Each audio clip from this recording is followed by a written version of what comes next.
Hello and welcome. Welcome to another edition of Learning Strategies.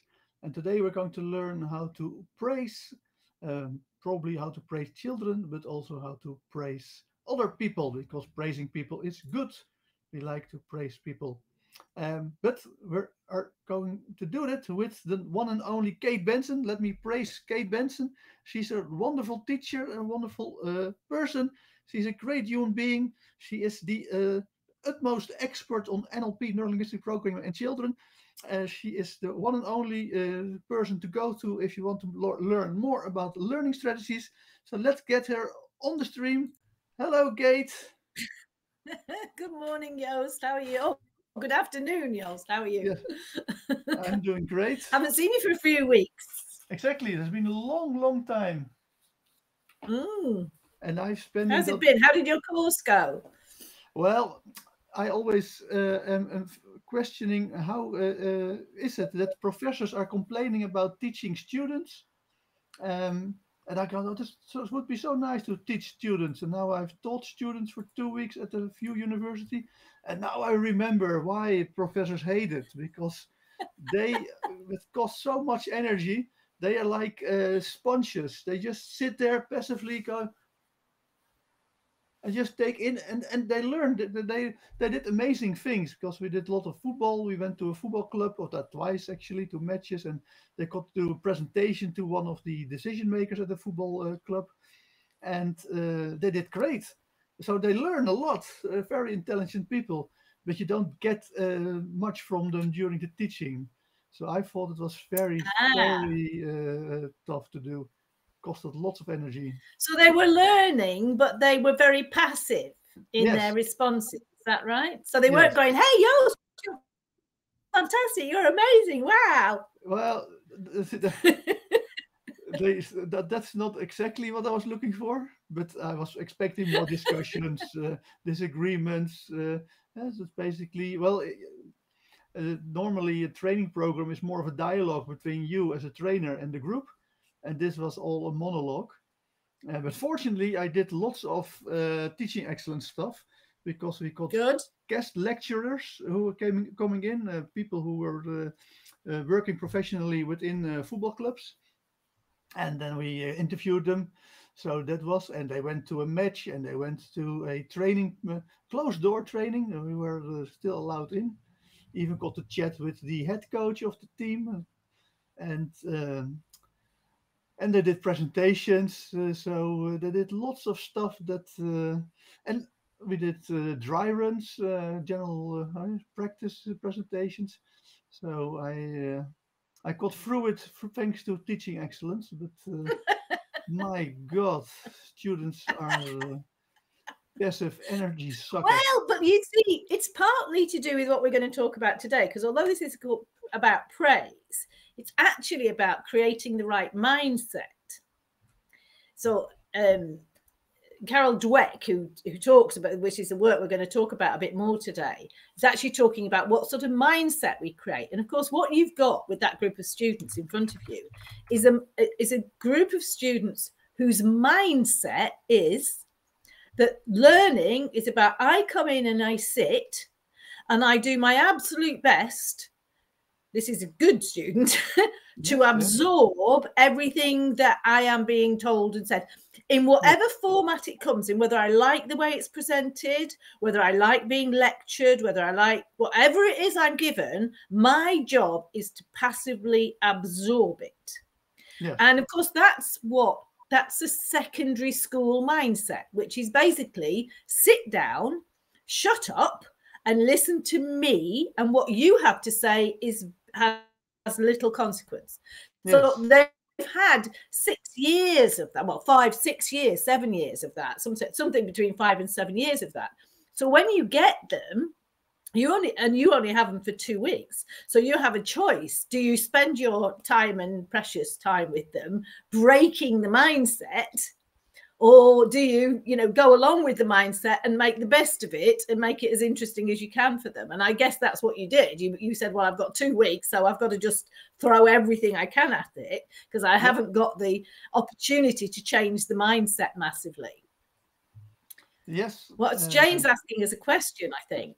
Yes. How do we know what might be useful for them when communication could be better? Oh, well, that's a long. Oh, well, we have a one-line answer to that. No, I think NLP is the answer to that. That's how we know, Jane. We use all our NLP skills to know. But we're going to talk about that a bit. We will talk about that. We don't always know. We don't always know how best to communicate. And especially, I know from Jane's point of view, she's talking about teenagers. So there are some issues around praise and mindset around teenagers. But well done for surviving it, Joost. I'm very proud of you. If I had a sticker, I'd give you a sticker. What was worse is were the few university summer schools, that most summer schools were actually PhD summer schools. And they asked me, what is the level of what you're doing? Is it bachelor or master or PhD? I said all levels from bachelor to PhD is welcome, because I just wanted to have as money. I got paid per student, so I just wanted to have as many. What's the maximum number of students? Are we talking about 10, 20? I said 140. Should have been 120 from a strategy point of view, but that's all right. You can always go for the 10% attrition rate. I only got 7. Hi, Yvonne. Good that you are here.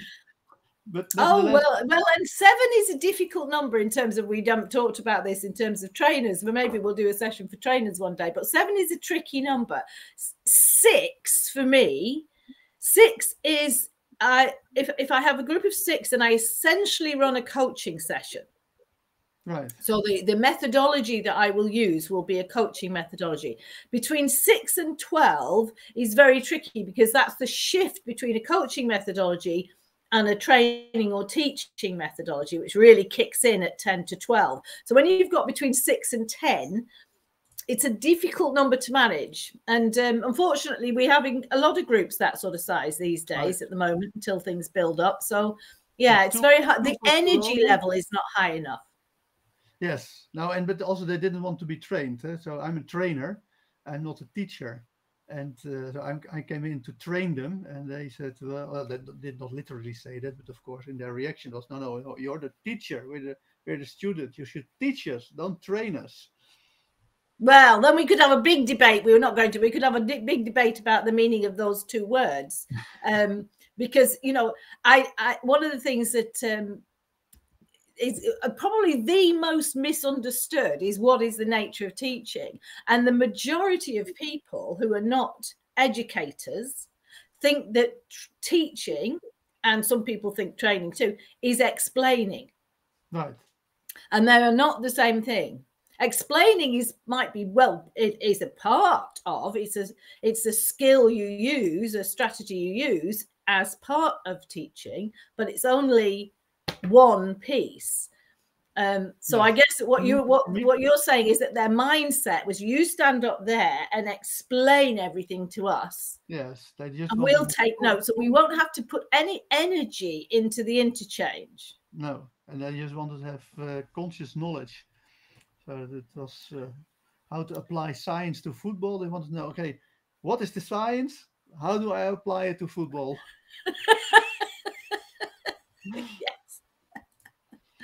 Yes, yeah. Well, welcome to my world, Joost. Yes, it's a horrible world. Yes, there's nothing. See, people who run NLP practitioners and master practitioners have no idea what the rest of the universe faces when we walk into a training room. We're basically in heaven, but we don't know it. Yes, that's right. Yeah. Right. So today we're going to talk about praise, which we have talked about a bit.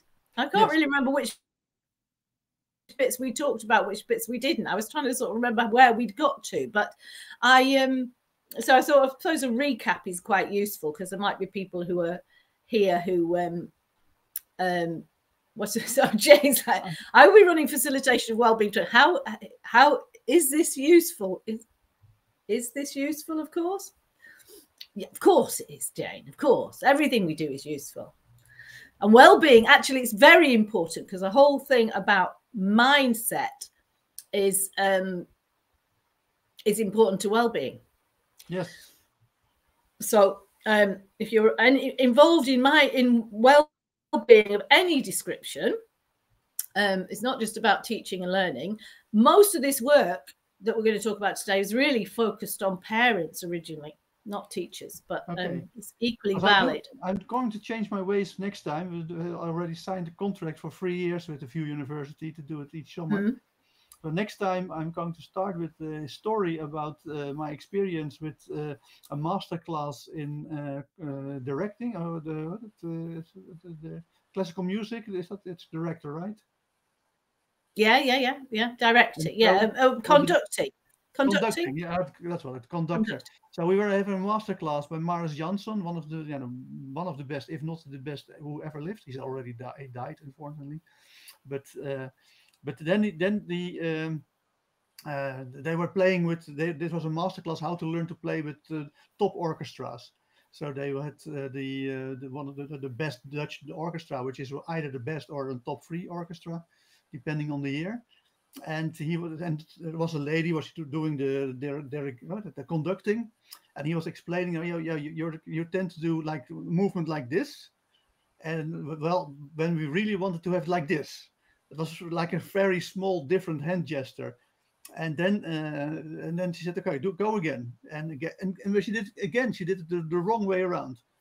And he stopped the play, and then he said, I just told you should do it like this, and you do it like this. And you expect from these people, these are the best musicians in the world, you expect them, if you want them to play a certain tone at a certain volume, you want them to be exactly right, and violin exactly right like you want it. So for you too, if I say you do it like this, you do it like this, and you're not going to do it like that, you have to immediately grasp this, because that's the level that we want for conducting here. So, and she of course did it immediately the way he wanted. But I'm going to start like that with the students next year, because that's also the level that they expect the head coach to use for the football players. Also there, it is about, okay, your foot is like this, but it should be like this. And then they should be immediately do. And I'm going to start with coming in on time, because they had problems coming in on time. Oh, yes. What a surprise. Yes. Yeah. And I'm going to praise them for being on time, of course. But I'm also going to say that if you want to make it in football, and this is also the case, you have to, and on time is not at the dot. It is 15 minutes before, maybe even half an hour before class starts. Because if you do it in football, they will fire you if you're late. I would do that time mime exercise, the one that was what is on time, what is being on time, because that's the one that what is being on time. So for me, being on time, as you know, is about well, if it's a training, it's like at least half an hour in advance. If I'm not there half an hour before, I'm late. Yes. So but for a number of other trainers who shall remain nameless, and they're not in this room at the moment, turning up like 30 seconds before you walk on the stage is on time. Right. And so there's, and for some, it's like, well, they take a while to settle down, so we'll just leave them for 5 minutes and roll in at 10 minutes late is on time. Or we're rolling 10 minutes into the classes on time. So I would do it like an on-time lesson first with them. Yes, always get them there in time. I also started to do timelines with them. But I'm going to use well, it's all that thing about, and then show them what a perfect footballer's timeline looks like. This is the perfect one. And then they'll go, that is the perfect one. I have to have that timeline. So somebody is asking, is coach the same as trainer? Who's asking that question? Yvonne said. Yvonne. Good question, Yvonne. No, not really. But there are lots of similarities between coaching and training and teaching and mentoring and parenting and guiding, and all of these things all have overlapping skill sets, I suppose is the best way to say. So the most important thing is to have your big bag of skills, and then depending on whether or not you're working one-to-one, or you're wanting to change a particular behavior, or you're wanting to teach a subject, or you're wanting somebody to feel better about themselves, you pick out the various skills and strategies that you have in your tool bag to use with that person. But I would say, generally speaking, coaching and training are not the same thing. Okay, coaching is much more about bringing out what's already there for a person. That's the mainstream coaching, but often it's about. But NLP coaching, Pardon? that's mainstream coaching. But NLP coaching is much more basically one-on-one trainer. Well, yeah, I mean, yeah, it's just, but I say there's an but it's not, well, yeah, but is training, what is one-on-one training? I don't know if it is. Maybe that's just coaching. There are a lot of semantics about these things, really. And I don't know. Very few people agree on what coaching is, and we certainly constantly have the discussion about what's the difference between a teacher and a trainer. As far as I'm concerned, then the teacher's at the top of the tree and they have all of the strategies, and a trainer's somewhere further down the bottom with only some of the strategies. But that's just my opinion. I don't mind. Teachers are doing only conscious knowledge transference, and trainers also include unconscious skill transference. No. So I don't do any unconscious skill transference on teaching excellence then, yours. Because you're a teacher? Yeah, I'm a teacher. Yeah.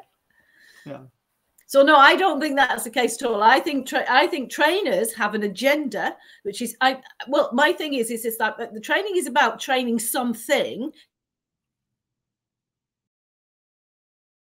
Teaching is about teaching people. That's the big thing for me. The big distinction is I'm more interested in who's in front of me than the subject matter. So for me, that is the main distinction. So, but then, you get good trainers and poor trainers, and good teachers and poor teachers. So it's, it's semantics really at the end of the day. And what's more important is, the most important thing is, what is the impact on the people in front of you in terms of their success? That's the thing that counts. That's the measure. I'm very glad, Jane, that it's going to be useful what I'm saying to you. To be clear, I think Jane is saying, I think what you're saying is going to be useful. It's not useful yet. And she only it is going to be useful. I hope so, Jane. So let's get back to what we were talking about praise. So I think we've got so far down the line in a previous conversation about the work of Carol Dweck, who was the first person who did the research that said that we should praise people for effort, not for being clever, because this was this is back in the 90s. It's taken a long time for it to filter through, but essentially what we praise people for will impact on their, what she calls the mindset, which is quite a comfortable term for us in NLP to use, I guess. Well, not for me. I hate the term mindset. It's to do with how we think about ourselves and how we think about learning in particular. So how do we view our relationship, ourselves in relationship to learning? Yeah, but if you praise, is that better? If you praise for effort, you tie the positive consequences of praise to the actual behaviors that are the reason for the praise. Well, you do, but actually I'm going to take this one step further, because in terms of, I know that's why it works for you in terms of the ABC model. Exactly. And science. But it isn't just about the positive consequences of that particular behavior. Now, so what the research said, let's just recap on the research. The initial research was a really simple piece of research, which was lovely. They set a whole group of people that happened to be children, could have been adults, wouldn't have mattered, a test. And then they took the results and they divided the group into two. And whatever their result was, it didn't matter what their result was, half of the group were praised for how well they'd done. And the message was that you're very clever. So well done. You've done very well in this test. You're very clever, or you must be very clever, or that means you're very clever. And anybody for the NLP background will be hearing there, that means that makes the complex equivalence and cause and effect happening in there. So then and then the next group of children, the second group of children, were praised equally for how well they'd done. You've done very well in this test. And then they were rewarded for their effort. You put a lot of effort in, or you tried your best, or you tried very hard. And that was the only distinction in it. Everything else was the same. So all the variables were controlled. And then the children were tested again a week or two later, I can't quite remember how long, with the same test. Right. So that variable was controlled. And the interesting thing was that those children who were praised for being clever, doing well because they were clever, did the same or worse in the test than those children who were praised for effort, Right. who did the same or better, and for the most part, better in the test. They improved their test score. So this was very fundamental in terms of achievement. The first thing was it was in terms of achievement, because what it was saying is, so what ultimately, and we can all draw sensible conclusions, the children who were praised for effort, as you were saying, Joost, then chased that behavior. Exactly, in that they then wanted to do more of that behavior because they were being praised for doing that behavior. However, being clever isn't necessary, doesn't give you a behavior to do. So I say, oh, well done, Joost, you know, we're very clever teaching that group. It doesn't give you anything to do. And all it says is that it's to do with who you are. It's to do with your self-identity. And the problem with that, the reason, so why didn't they do the same, at least the same, or believe that because they were clever, they could do better? And the reason is that they were protecting that identity. They were protecting their cleverness. So what that means is that you're less inclined to take a risk or try something different or step outside of your comfort zone or whatever it is, because you've got to protect your label, your identity as being clever. Whereas if you're protecting your identity of making an effort, then you can try different things and still be seen to be making an effort. Right. So Yvonne has a question. So intention is development in behavior? I don't understand the question. Can you say a bit more, Yvonne? Yeah, I also don't understand the question, but I think she's saying that if people have intentions, mindset, stuff like that, that is basically one step towards external behavior. Oh, I see. Yeah, maybe. Yeah, I think, you know, if energy follows thought, so you have to think something. In terms, what you think will determine how you behave in that way. I guess that's what you're saying. So that's the case, because energy follows thought. So you think something and then you do something based on that thought. So if you think you are clever and you have to protect that, you're less risk. You are more risk averse than if you feel you make a lot of effort and so you can try new things. So that was the research. So wouldn't it be simpler than to protect identity? Sounds a bit, I say, big ID. Is it not just that if you think, okay, I'm very good because I'm clever, I don't have to do anything anymore? No, it's more than that. It's more than that. I get that, Joost. You can sit back on your haunches and go like, well, I'm just really clever. And there is an issue going on with young children who are just, because they are praised for being who they are so much, excuse me, by their parents. Their parents are so delighted that they've managed to procreate, as if this is some great achievement. Actually, it's no great achievement. We've been doing it for millions of years very effectively. So they procreated and they brought in their opinion. Procreate. Pardon? It's often more work not to procreate. Well, yes, exactly. So they managed to procreate and they produced, in their minds, this perfect human being. Now, everybody should think their child is perfect. Everybody should think their child is wonderful and is beautiful and all of those things, because there is another thing going on here, which I'll talk about in a minute. There's another thing going on, is that, of course, if we think back to our early childhood, 3, 4, 5 years, not much is coming. That has to do with how puberty works. And in puberty, our brain is reset, and basically also the memories are wiped, and so it is very hard to remember much from the early age. Whereas if you're still before puberty, then if you're like 8 or 9, you can still remember quite clearly things that happened when you were like 3 or 2, and that's parents get confused by that, because they think, oh, I can't do it, but my child can do it. I have produced a genius. Well, okay. Okay. I'm not even going to unpack what you said there, because there's 2 or 3 things that I'd really like to challenge in there. But I get what you're saying. Is it whatever they think their child's a complete genius. They think they're beautiful, and they sit back and admire them. Now, this is a fairly new until puberty happens. As soon as puberty happens, then they're disappointed and going, "Oh, I thought I had a genius, and now it turns out that it's just as mediocre as me."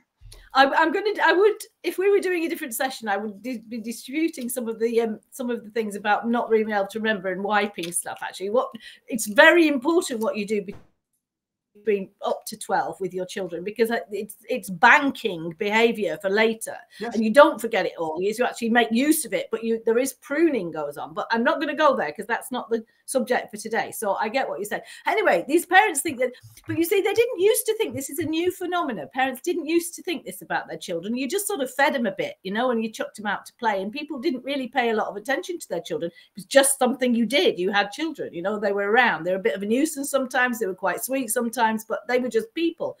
The big mistake came when parents decided that they wanted to be friends with their children. This is a really, really dumb idea. Yes. You can be friends with your children when they're about 30, maybe 25, but certainly 34. It's not your job to be your friend's child. It's your job to be your child's parent. Sorry, not to be your child's friend, but to be your child's parent. But Jane wrote a complete paper on this. Totally understand. At our recent training, I was happy to ask about something I didn't know. Then another wrongly assumed that I hadn't studied nutrition. In time, my point came out. I learned nutrition, but aren't a nutritionist, expert. It's okay to come from learning mindset, no matter what scale of learning understanding. Absolutely, Jane. And actually, the I know nothing mindset, if you will, or behavior or belief or attitude, whatever you want to call it, going into a training is a really useful one to have. If you go in with I know all of this, and therefore I'm sorting for the bits that I don't know, then you miss stuff. But if you go in with well, I don't know what I don't know, so I'm going to go in with this I know nothing, and what is there here, searching mentality, then you learn much more. However, let's get back to praise. I think I know nothing is a bit strong, because you should at least know the language, because otherwise you don't learn anything. Well, all right, Jos, don't take it on to stop being a philosopher on me. Don't just taking things to an extreme. You're the one that's supposed to be interviewing me, keeping us on track. So I'm getting back onto track. I'm here to make sure that we are staying on the right track. Okay. So that's the research. That was the research of the original research of Carol Dweck. Right. She's now quite upset. she's called time on her research. And I was laughing to myself this morning when I was just checking these things. So what's happened now is that, and I'm going to agree with you here, Jos. I would have got here if you hadn't interrupted me before.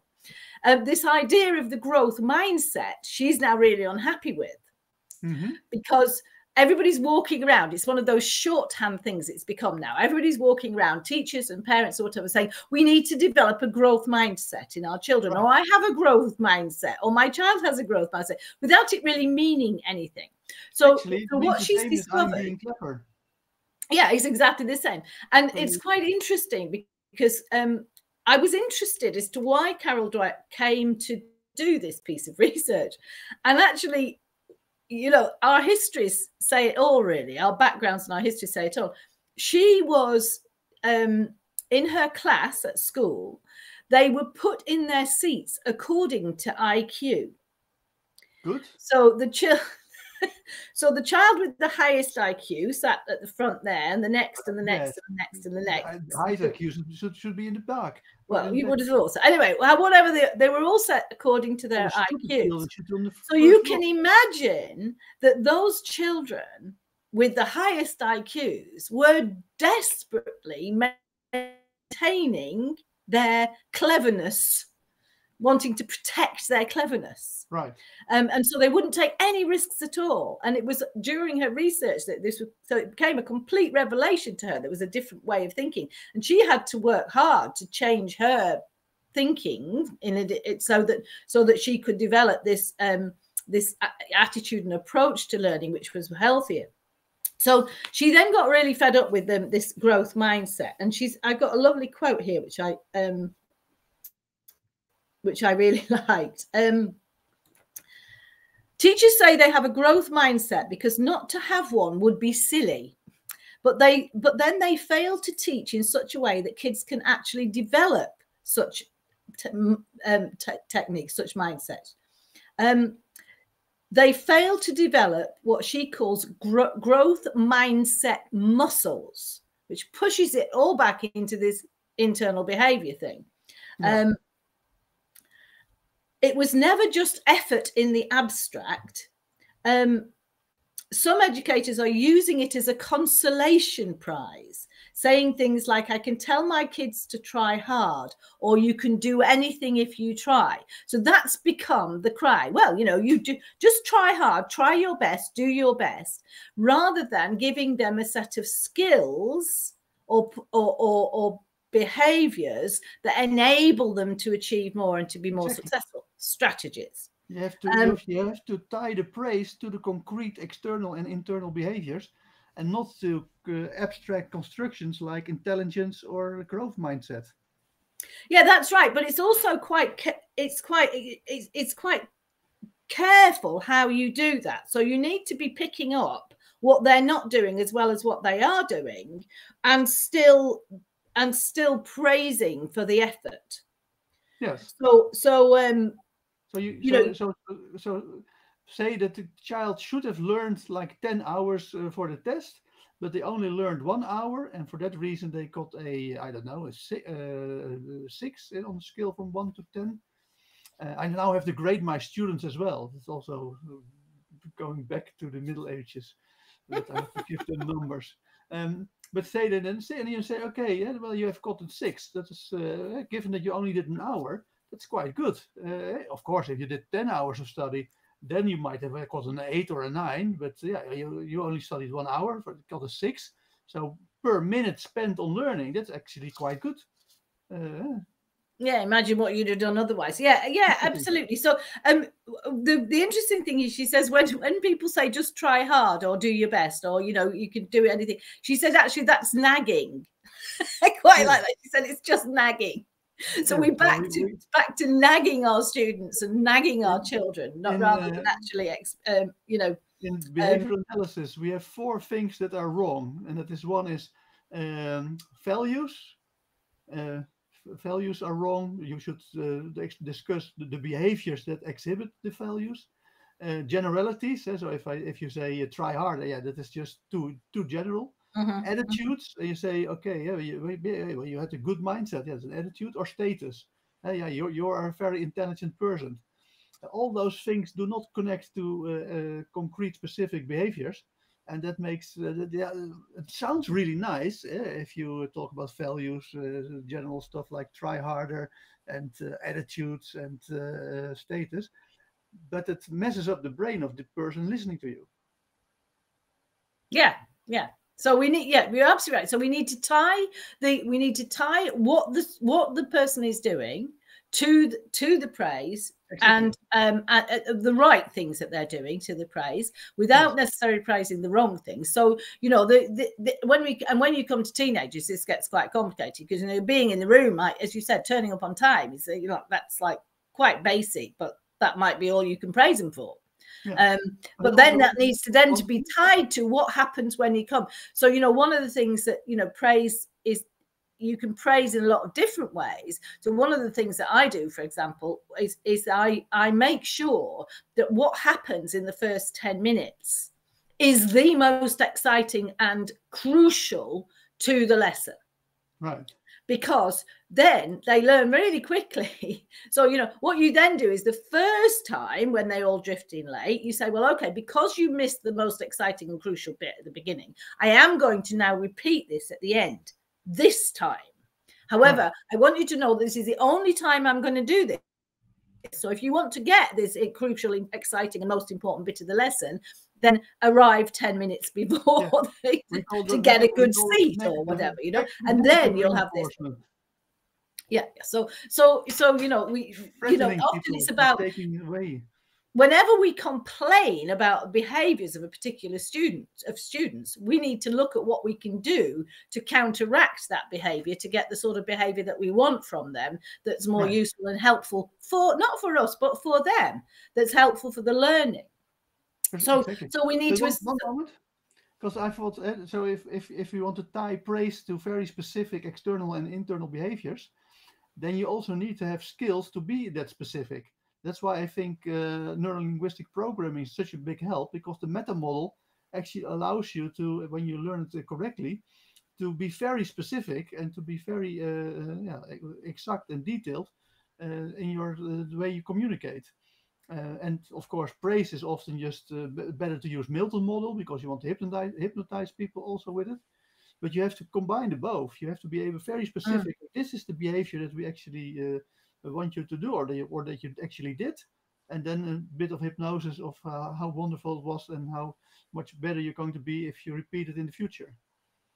That's right, and she calls that, Carol Dweck calls that the learning reaction. So she calls that, she says, you know, so you say to somebody, so, oh, you know, so well done, you know, well done, you've put a lot of effort into this. What did you do?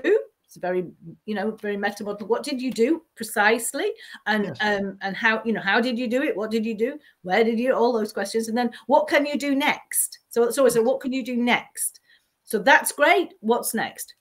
Connecting past behavior to future behavior, future performance. And so, and praise within that. So, you know, and actually I smile because she uses the magic word yet. So, you know, parents will often say things like, well, not everybody can be very good at maths, so just do your best. Now that is that's as bad as saying, well, you're really clever at maths, so you don't have to try hard.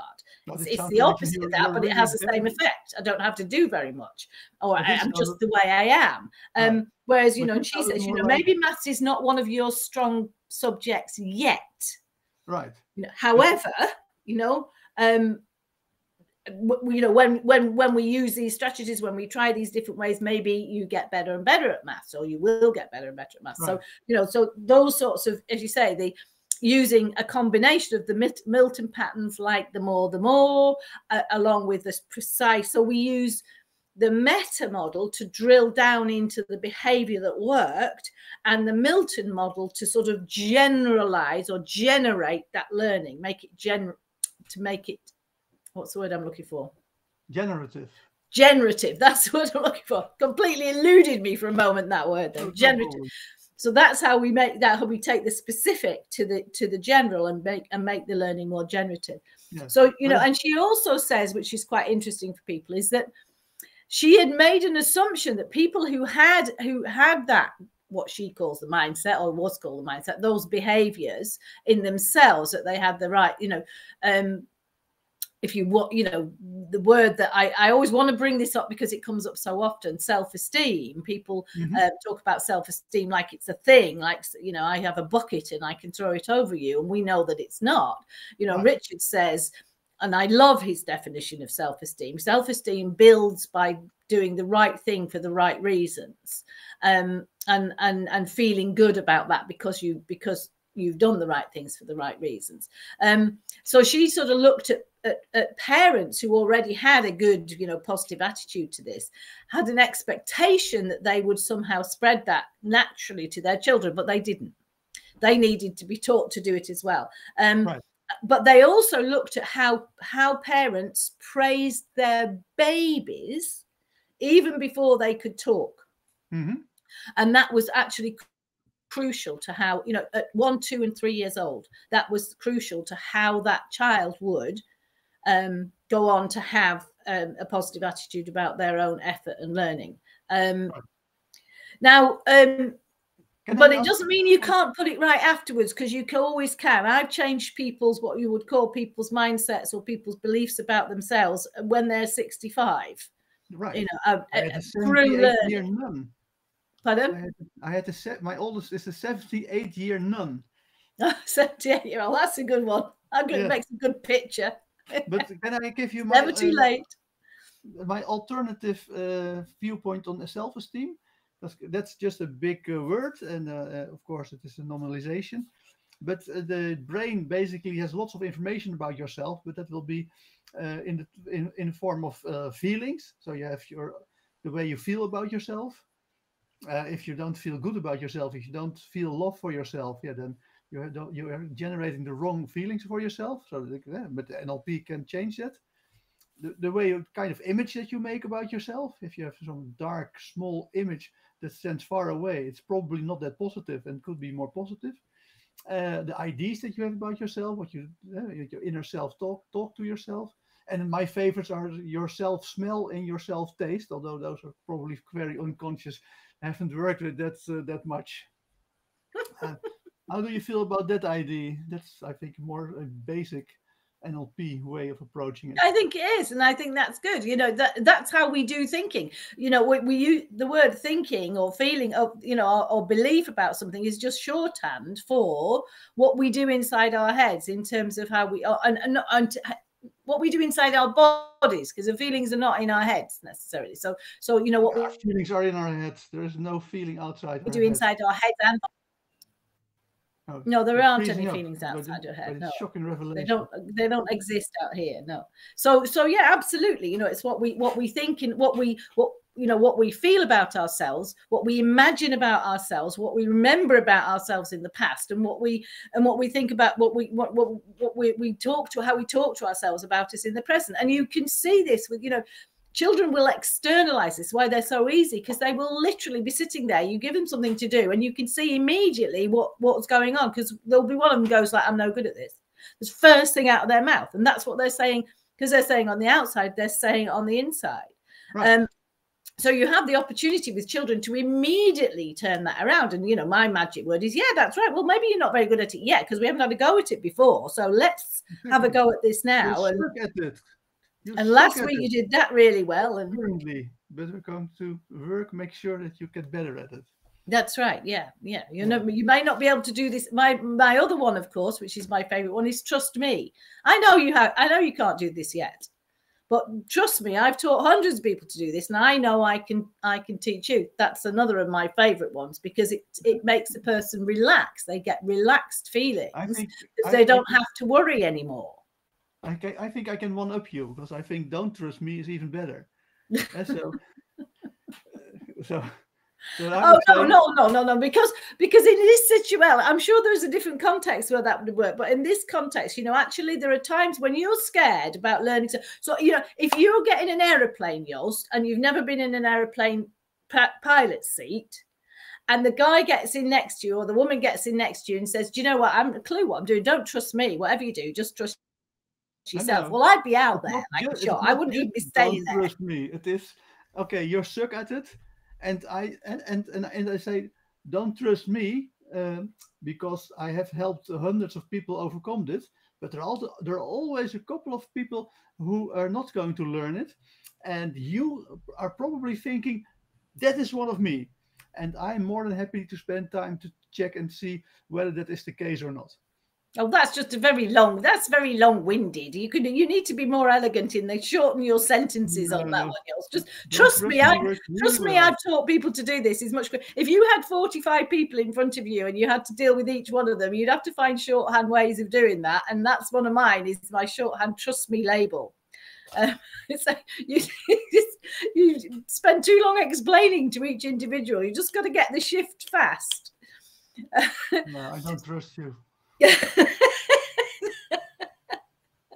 Of course not. You've not known me long enough yet, Joost. You know how unreliable I am.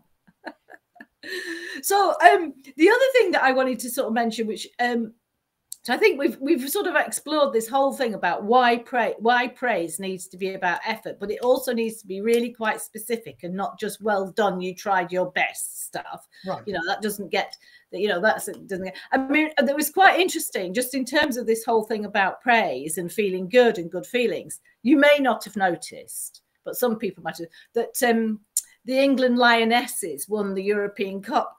Of course we did, because you only won because our Dutch head coach explained how you should play football.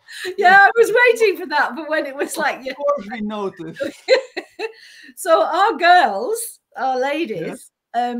So you won't have noticed is that since Sunday evening, and actually I have to say, you know, I'm not very keen on football, but I did watch. I watched the second half of the match anyway, whilst I was cooking dinner. But I did watch it because it got very exciting, and it was one of those dream matches where if you're English, then you dread the last 10 minutes of most games because that's when we lose. That's when it's the penalty shootout or somebody scores at the last minute. But this time the boot was on the other foot, literally, and it was in the last 2 minutes of extra time that, you know, they actually won. And watching the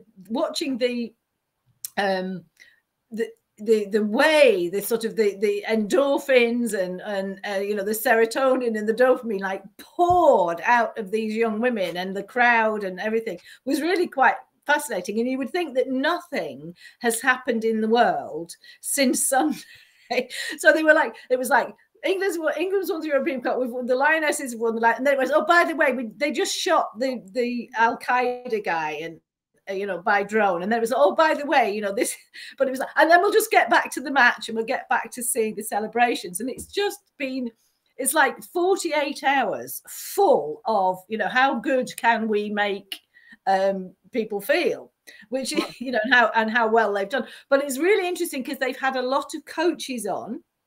They've had a lot of girls coaches on, and it sparked a whole debate about promoting women's football and how to do that and stuff. But it's all about, so much of it is about what we're talking about today, about praising people for what they've done, how to be specific about it.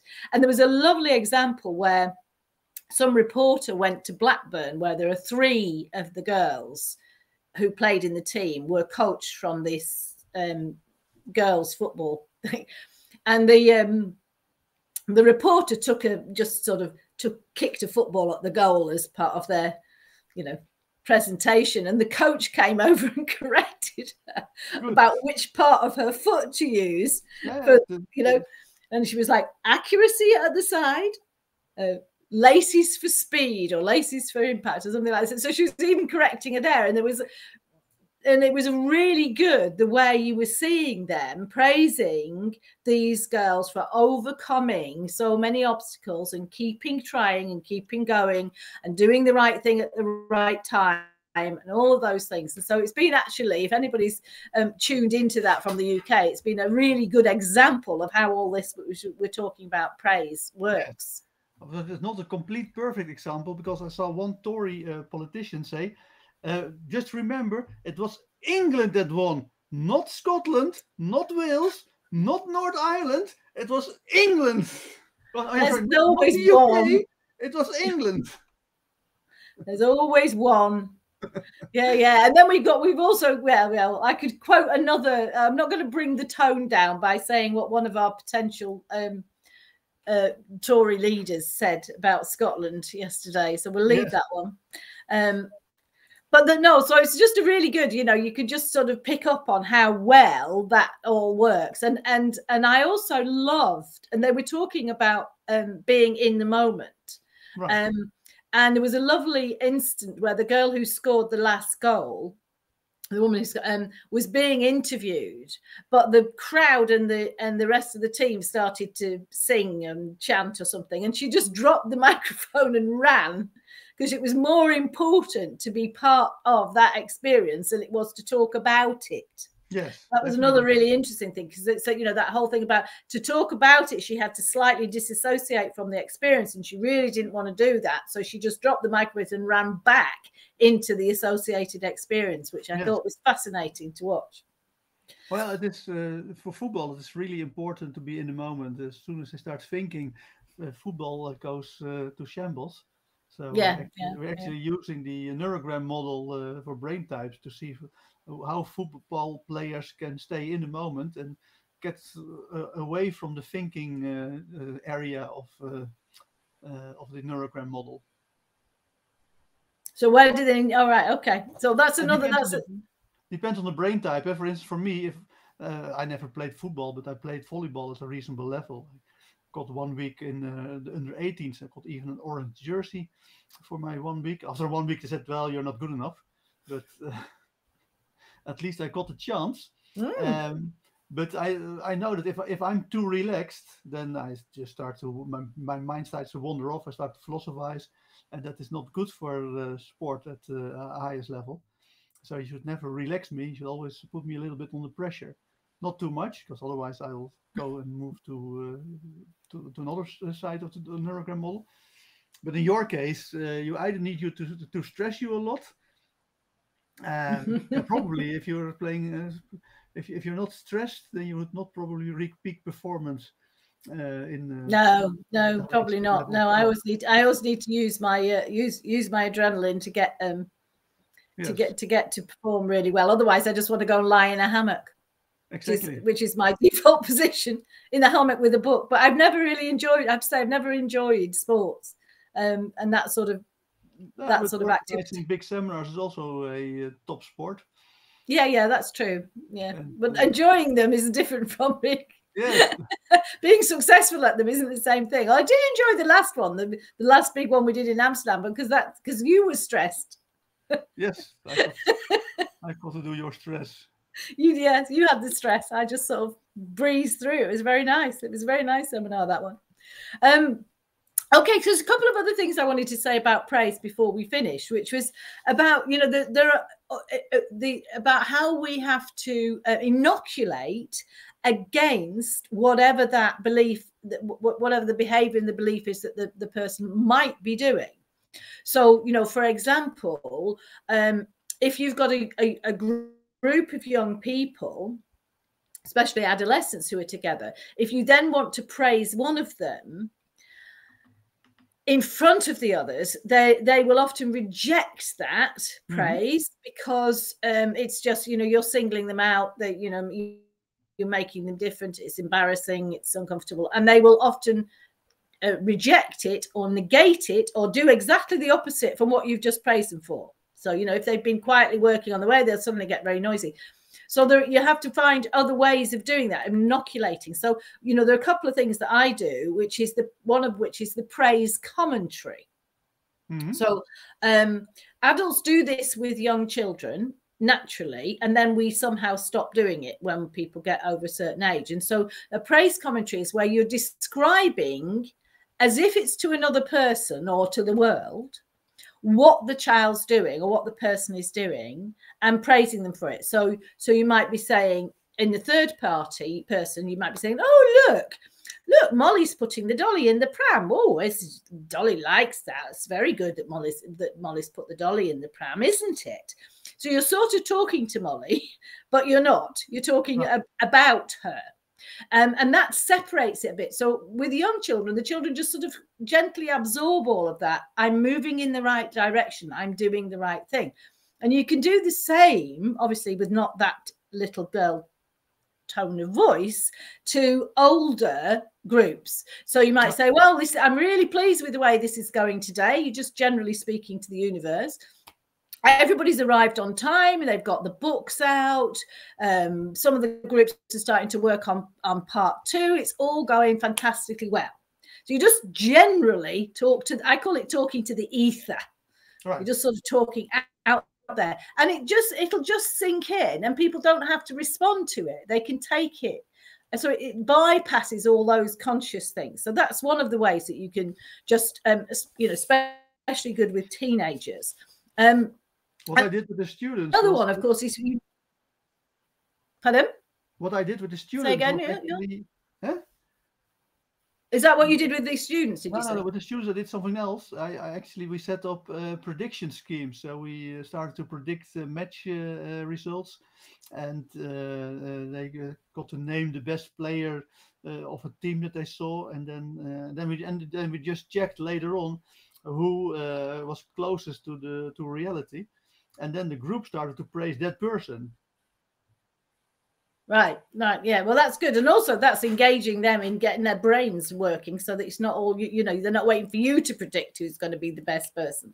No, yeah. So the other ones to use again, is to go back to the Milton patterns. So the Milton patterns will also give us ways of praising. And one of the nicest ones is the quotes pattern. Right. So you know, you know, we can be. There's a difference here, though. You know, we say, oh, you know, I was just talking to Mr. Smith, or I was just talking to Joost this morning, and he was saying, you know, how you're all doing so extremely well. It's quite different from saying I was talking to and he said, to saying Mr. Smith said you're working really well. That doesn't work anything like as well as saying I was talking to Mr. Smith and he said, quote. So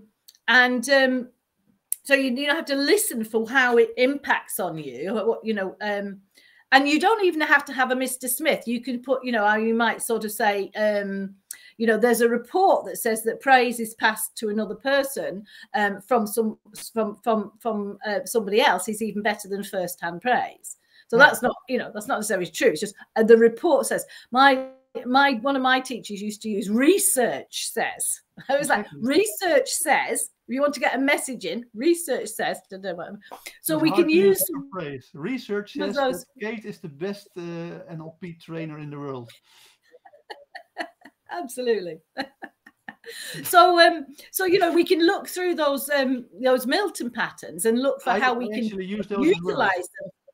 So I would say, okay, so to the students this last week, I said, okay, based on your performance, Trent has told me that 2 of you could make it as video scouts and 2 of you could make it as live scouts. Well, that's all right. That's only 4 of the 7, though. Yes, but by that time, Corona had taken out 2 of them due to Corona. Oh, so then there's just 1 that thinks that then, because the problem is if you say 2 + 2 and there's 5, yes, the danger is that those that think they're, you know, there's that all of them think, well, I'm the one. I'm the one that's not going to make it. So that's why you have to always include them all, so they can't have that. They haven't got their opt-out on that. Yes.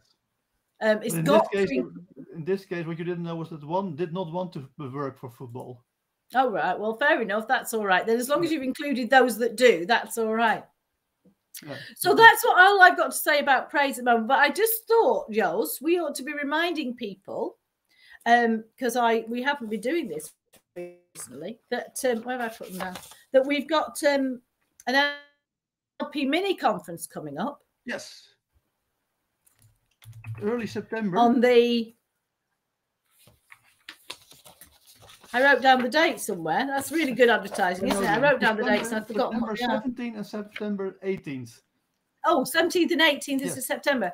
And also, because a couple of people have asked me, and I don't know, they may be here or they may watch this later, when the next NLP Teaching Excellence will be. And it will be on the 4th to the 7th of November in the UK. Okay.